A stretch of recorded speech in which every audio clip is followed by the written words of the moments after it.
আসসালামু আলাইকুম রহমতুল্লাহ। কথা বলছি একেবারে ফটিকছড়ির যে চা বাগান আছে, চা বাগান থেকে আজকে আপনাদের সাথে আমি যুক্ত হয়েছি।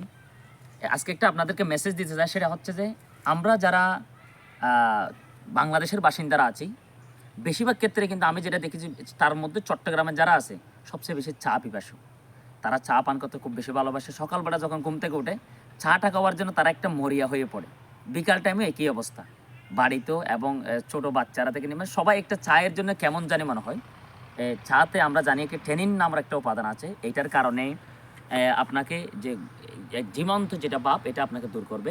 সাথে সাথে চা হচ্ছে আমাদের জন্য ক্লান্তি এবং নিরাশার একটা আশার আলো। এই চায়ের মাধ্যমে আমরা আমাদের ক্লান্তিটা দূর করি। যখন আমরা একটু নিমজ্জিত হয়ে যাই অথবা একটু ঝিমানি থাকে, তখন আমরা কিন্তু চাটা খাওয়ার জন্য চেষ্টা করে থাকি। এই যেমন আমি একটু আগে চা খেয়ে আসছি, কিন্তু এই চাটা আমরা কোথায় থেকে পেয়ে থাকি সেটা হচ্ছে এই যে চা বাগান। এটা হচ্ছে ফটিকছড়ির একেবারে শেষ প্রান্তে, এখানে ফেনুয়া বিলের উপরেই এটা হচ্ছে একটা জায়গা। হ্যাঁ, এই যে আমার কর্ণফুলী চা বাগান যেটা আছে, যেখান থেকে আমরা চাগুলো পাই, এটা চায়ের জন্য বিখ্যাত হচ্ছে শ্রীমঙ্গল, সিলেট এই জায়গাগুলো। কিন্তু চট্টগ্রামও যে একেবারে কম তা নয়। চট্টগ্রামে একটি চায়ের জন্য একটি অংশীদার বলে আমরা মনে করি। এই যে চা বাগান দেখেন, কত সুন্দর এলাকা জুড়ে চা বাগান। এখানে হাজার হাজার শ্রমিক কাজ করছে। এখানে কর্মসংস্থানের ব্যবস্থা হচ্ছে সরকারের জন্য, এটা বিভিন্ন পদক্ষেপ গ্রহণ করেছে। সাথে সাথে এখানে বিভিন্ন সংস্থাও কিন্তু এখানে একসাথে কাজ করে যাচ্ছে।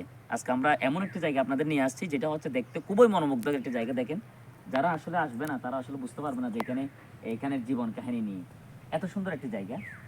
এখানে আমার সাথে আমার বড় ভাই আসছে, আমার সম্মানিত সিনিয়র কলিগ, এবং আমার ভাই এখানে আজকে যে আপনি চা বাগানে আসলেন, এখানের অনুভূতিটা কেমন মনে হচ্ছে আপনার কাছে? আমি চা বাগানে এসে আমি খুবই ভালো লাগছে। পরিবেশটা খুব সুন্দর।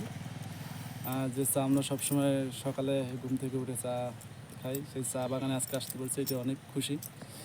আর আমাদের বাংলাদেশ থেকে চা বাইরে রপ্তানি হচ্ছে,